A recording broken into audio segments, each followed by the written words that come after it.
Magandang hapon sa iyo, Sir Henderson Nolasco ng Pangasinan. So ito na yung iyong order, sir, na Tactical Falcon caliber 22 regulated yan. So yan na yung request mo, sir, na balutin natin yung tangke ng camo tape. So, yan, testing natin, sir. Na-try natin yung dalawang klase ng pellet, sir, yung Meteor tsaka yung Astro. Pero mas maganda yung Meteor na tumama, sir. Yan, mas maganda yung Meteor, sir. Kaya yun yung gagamitin natin. Okay. So yun yung target natin, sir. Unresize, sir, yung ating ginagamit na mga pellet.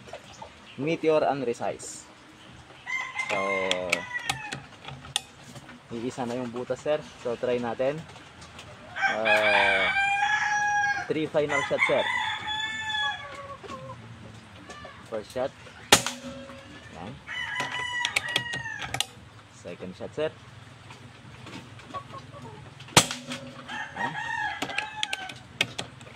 Third shot. Yan. Halos basag na yung target natin, sir. So parang ano siya, kinargan ko kanina yung magazine natin ng parang 8 na pellet na Meteor para sa final natin. So iisa yung butas, sir. So yan siya. Yan. So yan, sir, yung groupings natin. Ito siya, yung groupings natin kaninang nag-0 tayo, sir. So sa baba naman, sir, yan yung mga groupings natin. So ito yung final shots natin, sir. 8 shots yan. Yan, 8 shots, sir. Iisa yung butas. Yan, sir. Yan. Okay, so isa yung butas natin, sir. Halos durog na. Yan. Okay. So yan siya, sir. At yung unit natin, sir, nandun.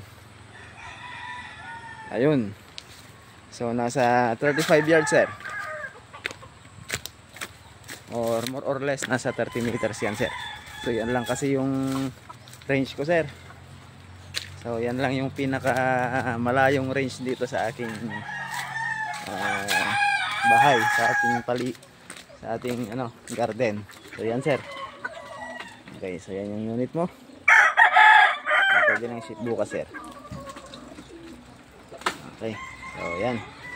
Ganda ng tumama. So adjustable pa rin yung power natin, sir. Dito natin makikita.